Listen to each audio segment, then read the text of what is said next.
We all see electric vehicles as this massive win for the environment, right? But what if I told you that their success is actually, and kind of quietly, creating a financial black hole that's going to affect every single one of us? It's a huge paradox, and it's right at the heart of our shift to green energy. Yeah, it's a perfect example of unintended consequences. The very cars that we're told will save the planet are also tearing down a tax system that, pays for everything from fixing potholes to funding our hospitals. So, in this explainer, we're going to unpack this whole puzzle. We'll kick off with the paradox itself. Then we'll get into the sheer size of the financial hole it's creating. We'll look at the solution everyone's talking about, a tax per mile, before we tackle the two massive hurdles standing in its way: fairness and privacy. And finally, we'll look at the big choices we all have to make down the road. Okay, let's get right to the core of it. Governments have done a great job encouraging us to switch to EVs with tax breaks and incentives, but here's the catch. Every time someone buys an EV, a steady stream of tax money from petrol and diesel just vanishes. And that's creating a brand new and pretty urgent problem. So just how big of a problem are we talking about here? Well, when you hear officials say a new tax is inevitable, they're not exaggerating.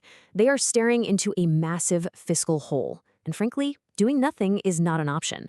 The question isn't if things will change, it's how. And here it is. This is the number that's giving policymakers sleepless nights: £35 billion. That's how much the UK gets every year from motoring taxes, and it's at risk of completely disappearing as we all switch away from petrol and diesel. Now let's break that down. The huge majority of that, about $28 billion, comes from fuel duty. That's the tax you pay on every single liter of petrol or diesel. The other $7 billion is from vehicle excise duty, what most of us just call car tax. And here's the kicker. Fully electric vehicles are exempt from both. They contribute zero, nothing. But this isn't just about filling a budget gap. It's also about making things fair. The system we have now is basically a hidden tax, and it can be really unfair. Because it's based on how much fuel you use, people driving older, less efficient cars, who often have less money, end up paying more per mile than someone in a shiny new hybrid. A per-mile system, at least in theory, makes that connection between using the roads and paying tax direct and clear for everyone. So, with that £35 billion hole getting bigger every day, what's the proposed solution? Well, governments are now getting very serious about a direct pay-per-mile charge. The idea being floated in the UK is a charge of about 3 pence per mile, and this would be specifically for electric vehicles at first. It's designed purely to replace that lost fuel duty, and they're looking at bringing it in around 2028. But here's where the numbers get really surprising. For an average driver doing about 12,000 miles a year, this new 3P tax would add up to £360. Now compare that to the £600 the average petrol driver pays right now in hidden fuel duty. So in this model, it's only the people who drive a ton of miles who would actually pay more. And this just drives home a really important point. Even with the new tax, it's still way, way cheaper to run an EV. The total cost per mile would be around 12p, compared to about 20p for a petrol car. So yeah, the tax closes the gap a little bit, but it doesn't get rid of the EV advantage, not by a long shot. Despite all that, the car industry is pretty nervous. The fear is that slapping any new visible tax on EVs could just make people hesitate. As John Laws here puts it, the whole transition is still fragile. It needs help, not new hurdles that might scare people off. But look, even if all the math works out perfectly, there's a much bigger problem: getting the public on board. And it all comes down to one single powerful word: fairness. If people think this new system is unfair, it's basically doomed, no matter how logical it looks on paper. And think about this. For people who are against a per-mile tax, almost 2/3 of them, a full 63%, all say the same thing. It's just not fair to people who have no other choice but to drive.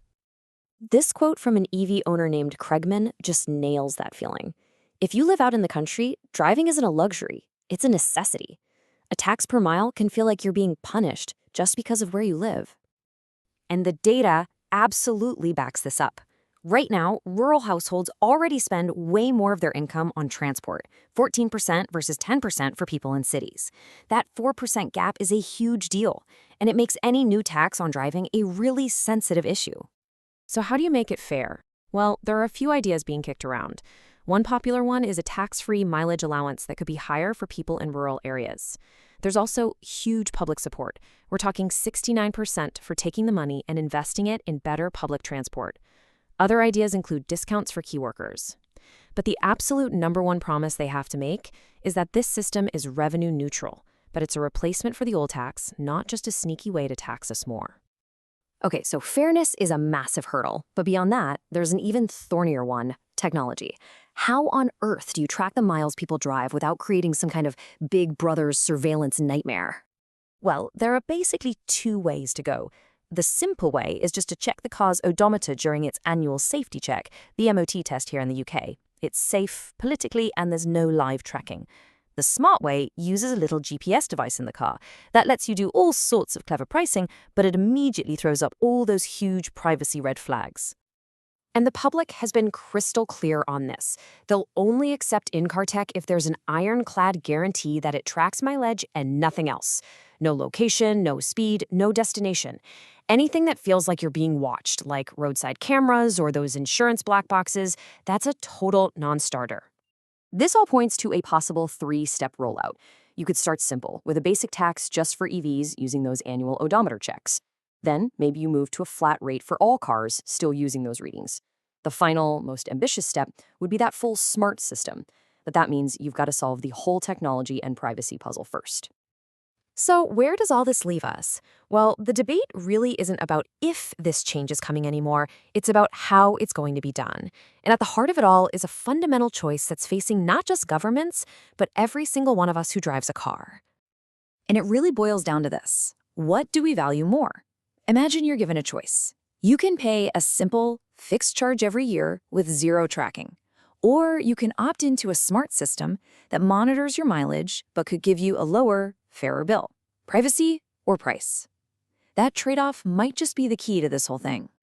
Look, this is a massive, complicated change, and there are no easy answers. We'll definitely be keeping a close eye on it. Thanks so much for watching. For more explainers that cut through the noise on the big issues, make sure you follow our channel.